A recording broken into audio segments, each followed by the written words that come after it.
We begin with the Texas Democrats, who are facing a full-blown retaliation campaign after fleeing the state to block a Trump-backed redistricting plan. Governor Greg Abbott is asking the Texas Supreme Court to expel the House Democratic leader from office.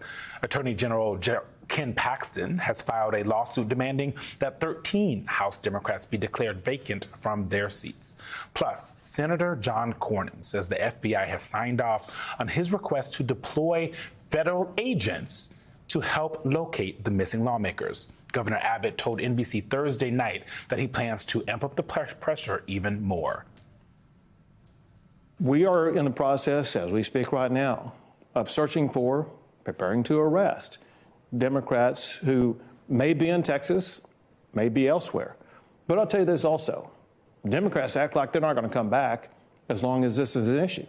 That means they're not going to come back until like 2027 or 2028, because I'm going to call special session after special session after special session with these same agenda items on there. And that means they are going to be refusing to return to the state of Texas, as one state representative said, not until after the elections in 2026.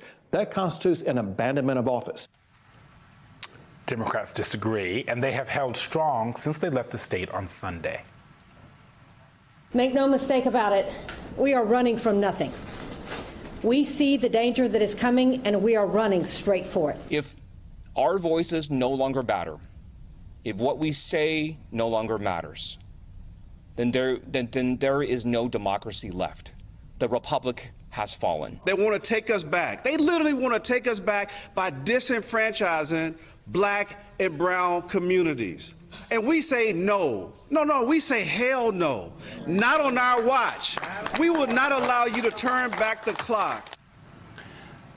Joining us now, State Representative Ron Reynolds, one of the Democrats you just heard saying hell no, and Matthew Dowd, Chief Strategist for the Bush-Cheney 2004 presidential campaign and a former candidate for Texas Lieutenant Governor. He is now a senior MSNBC political analyst. Good morning to you both. Representative, I want to start with you. You and your colleagues have had two bomb threats. The Texas, everybody in Texas that's a Republican or looks like a Republican is being sent to look out for you. But now you also have the FBI, apparently, according to your Senator John Cornyn, saying that they are going to be fine with looking for you guys. Have you heard from any of you or your colleagues, heard from the FBI or any federal agency saying we're on our way? No, but Eugene, it's great to be on with you and Jonathan.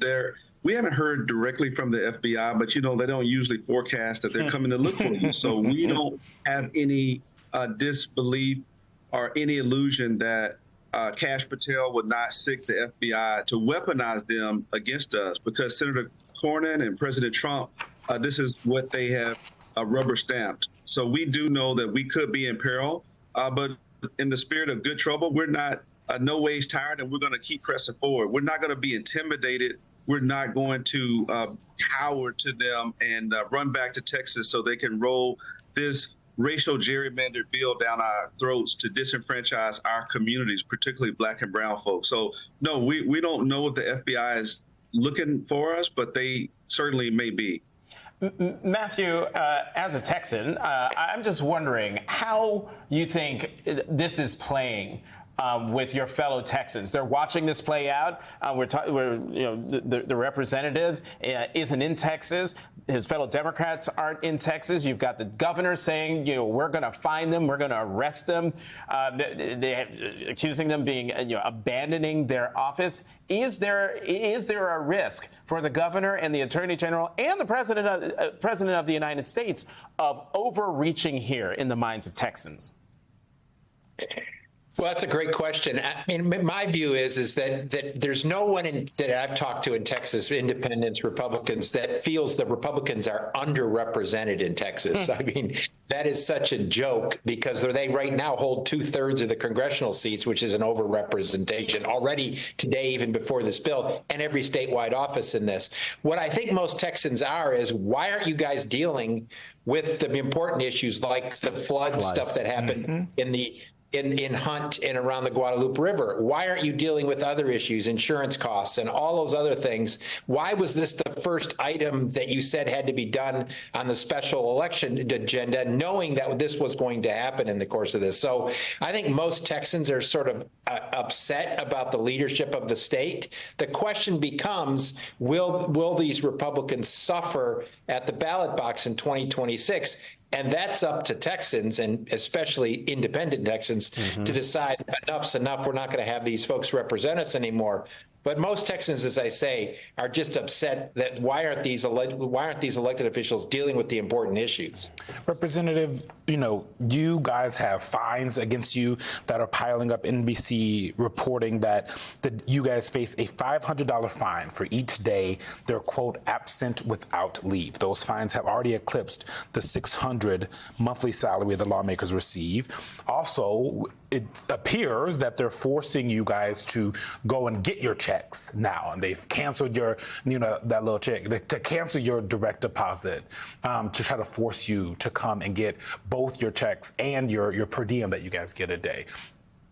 How long do you really believe that you guys can hold out? I know you're going to say it for a long time. I know you said you're no ways tired, but these fines will pile up. You guys will be gone from your family members for a long time. How long are you willing to be out of the state? Eugene, it is a sacrifice, and I would be lying to you if I said, forever. But I can tell you right now, our resolve is stronger than it's ever been. We are digging in and we're fighting. The American people and Texans want to see Democrats fight. Yeah. They're sick of seeing the bully authoritarian president run over Democrats. And we said, no, you ain't dealt with Texas yet. So we are saying, come and get it. We're going to hold out as long as it takes. And we've already seen that we've been a catalyst for change. We saw California Governor Newsom yesterday said that they're going to put a ballot referendum on the ballot for November to redistrict in California. So we're trying to hold out as long as we can to get other blue states like New York and Maryland and other places that they do the same thing. We got to change the rules of engagement and not allow President Trump to continue to have us bringing knives to gunfights. So if it's good for the goose, it's good for the gander. We will do whatever it takes for however long it takes. That is our mission. And so we don't have an end date. Governor Abbott has made it clear he's going to call special session after special session after special session. Well, guess what? Our resolve is stronger than it's ever been. And the love and the pouring of support we've received from Texas and across the country is nothing short of amazing. Matthew, let's pick up on what Representative Reynolds was mentioning before, and that is blue state governors like Governor Gavin Newsom in California saying, Texas, you're going to do that? Okay, well, watch us. And this has also been discussed in New York State, in Illinois. How important is it that blue state governors fight fire with fire if they can? I mean, I think it's incredibly important because this is how Trump and the Republicans win, is Democrats stay attached to these good governance ideals, which in an ideal world is great. But if you attach yourself to that and the other one's a snake oil salesman in the course of this, the snake oil salesman is going to win the argument in the course of the day. I am a firm believer in what Michigan does is the right way to go, but you can't do Michigan alone, because what happens is you do Michigan with an independent commission, then all these Republican states go and design it the way they want, and then the democracy and representation is thrown sort of out the window in this. And the only way to solve this, in my view, is Democratic Texans doing what they are doing and fight this tooth and nail as best they can.